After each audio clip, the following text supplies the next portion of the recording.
Kurikulum Merdeka Belajar. Selamat datang di media belajar IPS kelas 7 yang dipandu oleh Bapak Dr. Andes Sumarno. Jangan lupa untuk subscribe terlebih dahulu.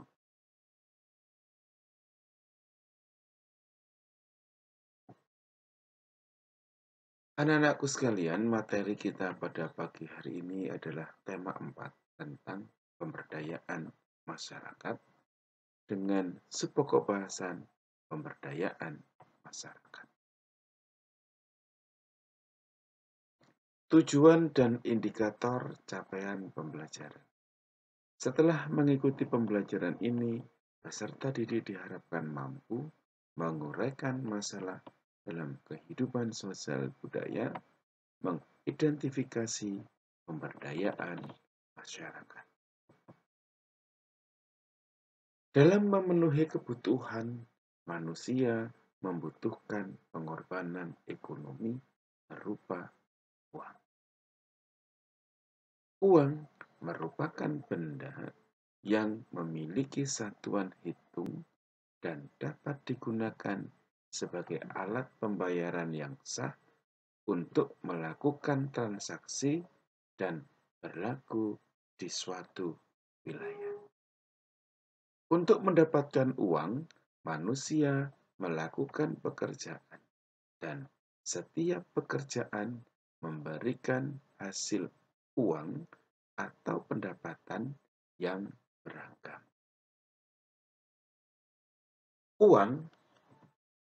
Sebelum uang digunakan sebagai alat pembayaran yang sah, masyarakat menerapkan sistem barter.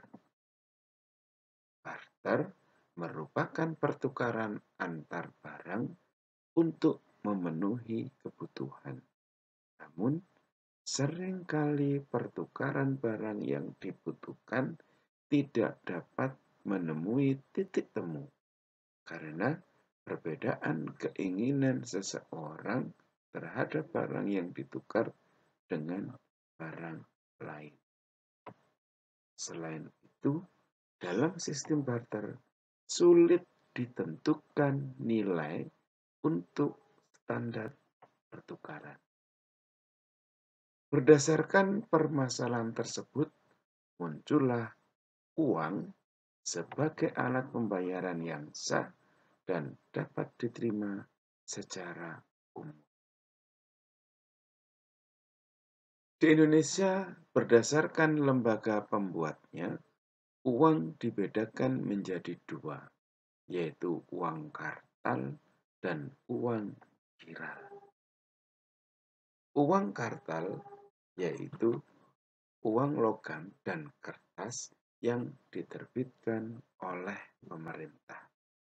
Sedangkan uang kiral merupakan deposito atau simpanan di bank yang dapat diambil melalui cek, biru, atau surat perintah pembayaran lain yang sah.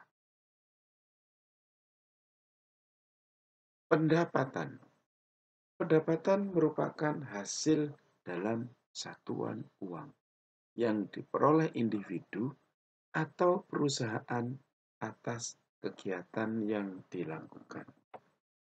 Pendapatan setiap orang berbeda tergantung jenis pekerjaan yang dilakukan.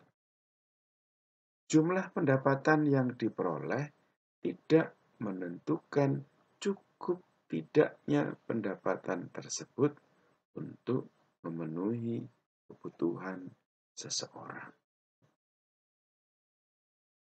Seseorang dengan pendapatan besar belum tentu dapat memenuhi semua kebutuhannya karena pengelolaan yang kurang baik.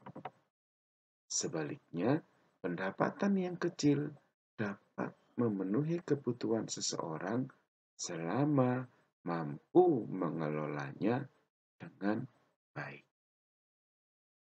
Salah satu faktor yang mempengaruhi perilaku konsumsi adalah besar kecilnya pendapatan.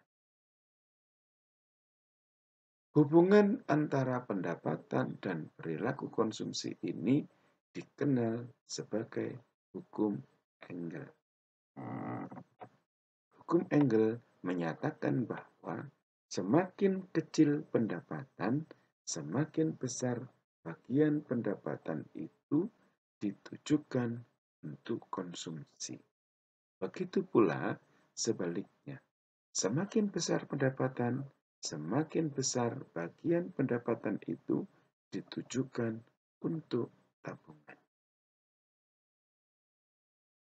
Dengan rumus, pendapatan seseorang dapat digunakan untuk melakukan konsumsi maupun disimpan dalam bentuk tabungan, sehingga besarnya pendapatan akan sama dengan besarnya konsumsi ditambah dengan tabungan. Keynes menyatakan bahwa setiap pertambahan pendapatan akan menyebabkan pertambahan konsumsi dan pertambahan tabungan dengan rumus sebagai berikut.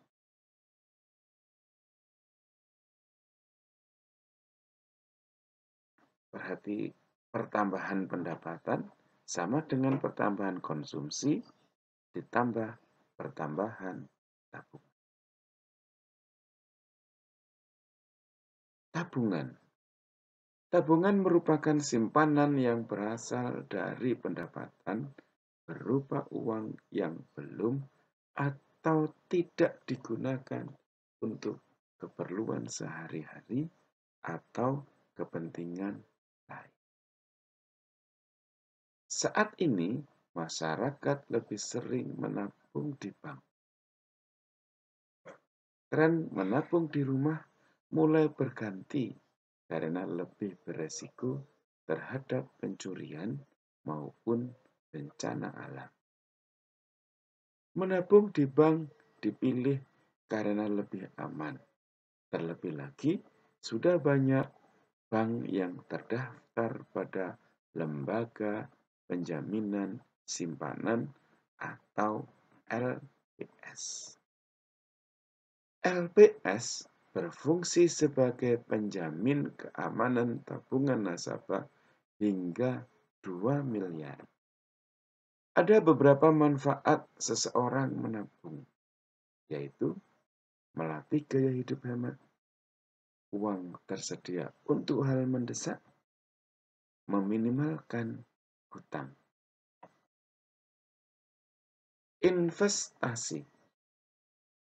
Tabungan dan investasi seringkali dianggap sama oleh masyarakat. Tabungan dan investasi merupakan dua hal yang berbeda. Jika tabungan bertujuan untuk menyimpan uang yang tidak digunakan, sementara investasi bertujuan untuk meningkatkan nilai tambah yang dimiliki. Seseorang yang melakukan investasi berharap mendapatkan imbalan berupa laba, dividen, ataupun bunga dari hasil investasinya. Ada beberapa instrumen investasi yang dapat dipilih, seperti saham, obligasi, dan reksadana. Namun, perlu diingat bahwa memilih instrumen investasi juga perlu beberapa pertimbangan, karena banyak investasi bodong yang merugikan masyarakat.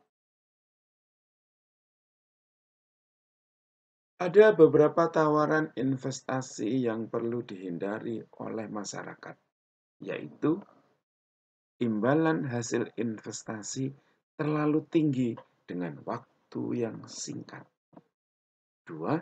Sedikit informasi atau bahkan tidak ada mengenai perusahaan investasi yang dipilih. 3. Investor seringkali diminta mencari orang lain untuk bergabung. 4. Tidak jelas jenis usaha yang dijalankan. Kelima, biasanya dipromosikan oleh tokoh masyarakat atau artis untuk memikat investor. Investasi dapat ditempuh dengan modal kecil. Investasi tersebut berupa reksadana dan investasi emas. Reksadana adalah salah satu wadah yang digunakan untuk menghimpun dana dari masyarakat dan kemudian diinvestasikan kembali dalam bentuk portofolio efek oleh manajer investasi. Investasi dengan dana yang kecil dapat dilakukan dengan membeli emas, karena nilai emas cenderung selalu naik. Investasi emas menjadi salah satu alternatif investasi yang mudah. Investasi emas dapat dimulai dari 1 gram, bahkan sekarang tersedia mini gold yang berukuran 0,05 gram, 0,1 gram, 0,25 gram, dan 0,5 gram. Diskusi kelompok. Diskusikan dengan teman sebangku. Setiap kelompok berdiskusi sesuai dengan materi yang diberikan. Setelah selesai, silakan masing-masing kelompok mempresentasikan hasil diskusinya. Kelompok yang lain bertanya dan menanggapi hasil presentasi. Materinya sebagai berikut. Setelah mempelajari materi tentang tabungan dan investasi, kalian dapat mengetahui perbedaan di antara keduanya. Apakah perbedaan antara tabungan dan investasi? Kedua, jika kalian diberikan uang 1 juta rupiah, apakah kalian akan menggunakannya untuk menabung atau melakukan investasi? Berikan alasannya. Belanjakan uangmu untuk hal-hal yang dapat dibeli dengan uang. Habiskan waktumu untuk hal-hal yang tidak dapat dibeli dengan uang. Haruki Murakami. Berbakti untuk negeri. Sumarno Guritno, blogspot.com. Akhirul kalam. Wassalamualaikum warahmatullahi wabarakatuh.